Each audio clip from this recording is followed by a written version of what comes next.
இந்தாங்கண்ணே. எவ்வளோக்கா? 250 ரூபாண்ணே. Department ஸ்டோர்லயே விலை கம்மியா இருக்கு, நீங்க என்ன இவ்வளவு விலை சொல்றீங்க? என்ன எங்களுக்கு கிடைக்கிறதோ 5 பார்த்து தான், இதுலயும் பேரம் பேசினா எப்படிண்ணே? 50 ரூபா கம்மி வண்டி கொடுத்தா குடும்பம் இல்லைன்னா வேணாம். கொடுங்கண்ணே. இந்த புடி ரோட்டு காலில் உட்காந்து வியாபாரம் பார்க்கலே இவ்வளவு திமிரு உனக்கு. 50 ரூபா கம்மி வண்டி கொடுத்தா குறைச்சா போயிருவேன். காய்கறிலாம் ஃப்ரெஷ்ஷாக இருக்குங்களா?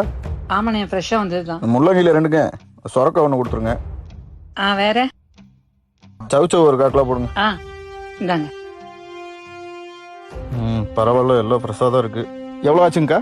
200 ரூபாங்க. என்னங்க 300 ரூபா தரீங்க? பழைய காய்கறிலாம் ஏசி ரூம்ல வச்சு அதிக விலைக்கு விற்கிறாங்க, ஃப்ரெஷ்ஷான காய்கறி விற்கிறீங்க, பரவாயில்ல வச்சுக்கோங்க. பரவாயில்லைங்க, உடச்ச காசு உடம்புல ஒட்டினா போதுண்ணே, இது வேணாங்கண்ணா. இங்கதான் பக்கத்துல கடை வச்சிருக்கேன்க்கா, இனிமேல் ரெகுலரா உங்ககிட்டயே வாங்கிக்கிற வைங்க. சரிங்கண்ணா, சரிங்கண்ணா.